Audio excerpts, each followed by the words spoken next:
kemampuan, waduh, penceramah udah pada datang semua nih. Aneh jadi panik nih kalau banyak penceramah. Kalau saya salah dijawab nih guys. Mana alumnus semua lagi nih. Jadi kenapa tifl yang disebut? Karena dari tifl ini adalah sosok keadaan di mana seorang manusia tidak bisa diajak dialog, tapi justru di situ ada resep untuk bisa mengendalikan hawa nafsu. Apa resepnya? Tadi, kalau dibiarin dia akan cinta dengan menyusui, wa itaftimu yang fatimi. Tapi kalau dia dipaksa untuk disapi, diberhentikan, dia bisa berhenti.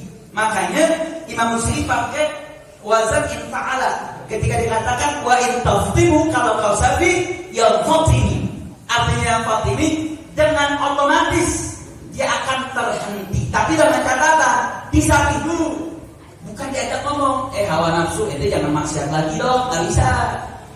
Hawa nafsu itu kalau mau dikendalikan dipotong, tutup jalurnya, jangan kasih dia untuk kesempatan lagi. Nggak bisa diajak dialog, apalagi kayak kemarin tuh dibikin kenyang, udah deh ikut aja maksiat sekali dulu, tapi juga gak bakal maksiat lagi, gak bisa. Atau diajak dialog, itu jangan godaannya dong, gak bisa. Cara ngobatinnya hawa nafsu kayak bagaimana ta'amul sama anak bayi yang lagi nyusuin. Kalau ente biarin dia ikut maksiat terus, mau ampe syekhah juga sampai umur 50 tahun, tetap dia bakal menyukai untuk menyusui. Tetapi kalau dia disapi di umur 2 tahun, maka itu akan menghentikan dia dan tidak akan lagi cinta. Begitulah cara penanggulangan terhadap hawa nafsu. Jadi harus dihentikan. Makanya kata Syekh Umar Afandi, "Annahu law yaqta'u ar-rajulu waladahu an thadi ummihi li ghabati mahabbatihi li tiflihi farada'a at-tiflu 3 sinin mathalan kama huwa madhhab al-fuqaha thumma law taraka 'ala 'ali syabba dhalika at-tifl 'ala hubbihi ila mulki." Karena nih hawa nafsu persis kayak kecil. Kalau dibiarin dia bakal gede sampai begitu. Kemudian beliau mengatakan bahkan di sini Syekh Umar Afandi, andai kata dibiarin sampai gede, itu orang yang masih suka menyusui, dia bakal berani menyakiti ibunya, bahkan bisa sampai ngebunuh ibunya, gara-gara dia dilarang terhadap kesukaannya tersebut. Makanya ini menjadi problem. Begitulah juga hawa nafsu kita. Artinya bagaimana tamu kita dengan hawa nafsu, mesti disapi, jangan diikuti. Nah, sebagai penutup, Syekh Ibn Alam mengatakan apa? Lihat, bayi itu kalau lagi mau nyusu caranya bagaimana? Nangis. Dia nangis, ngerengek kan? Dia nggak bakal berhenti kecuali sampai dia dapat susu. Udah dapat susu gimana? Diam nggak? Diam. Nah sama, kita ini bakal dirongrong sama hawa nafsu. Gue bakal ngerengek, gue bakal nangis sampai kita kasih baru diam. Tapi kalau kita biarin terus, dia apa yang gede begitu, hawa nafsu kita nggak akan bisa terkontrol. Makanya fungsinya apa? Futima ya isamin, sampai dia nanti putus asa sendiri. Jadi cara kunci pertama yang disarankan Imam Busiri, sapi hawa nafsu kita.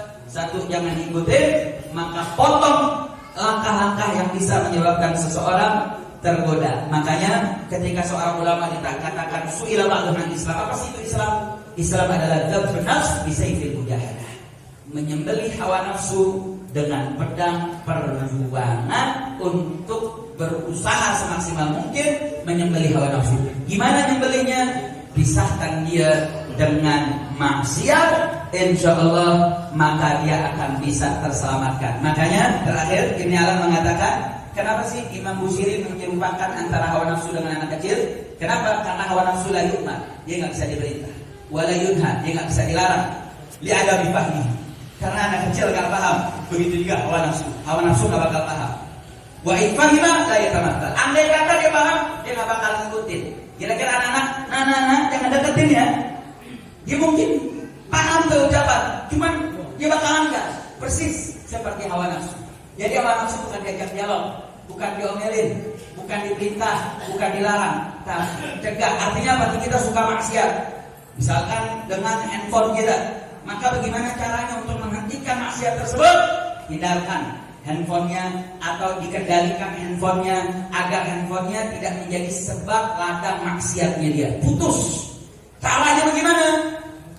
Sapi, artinya buat kita punya waktu, waktu saya jam sekian sampai jam sekian, lebih dari situ saya mesti hukum diri saya istighfar 1000 kali. Saya kalau melanggar artinya mesti disapi, jangan diikutkan. Wala wa anna yumkin minhu amrun yasriful hawa an nafs hatta la yajidu ilaihi sabila. Karena kalau tidak melakukan hal tersebut, tidak ada memungkinkan satu perkara yang bisa mengalihkan hawa nafsu dari jiwanya sampai menemukan jalan sedikit pun. Artinya apa? Tidak ada jalan untuk kita kecuali mengendalikan hawa nafsu. Karena saya pernah ingatkan beberapa kali dalam pertemuan bahwasanya hawa nafsu tidak bisa dibunuh, hawa nafsu hanya bisa dikendalikan karena dia satu paket dengan manusia.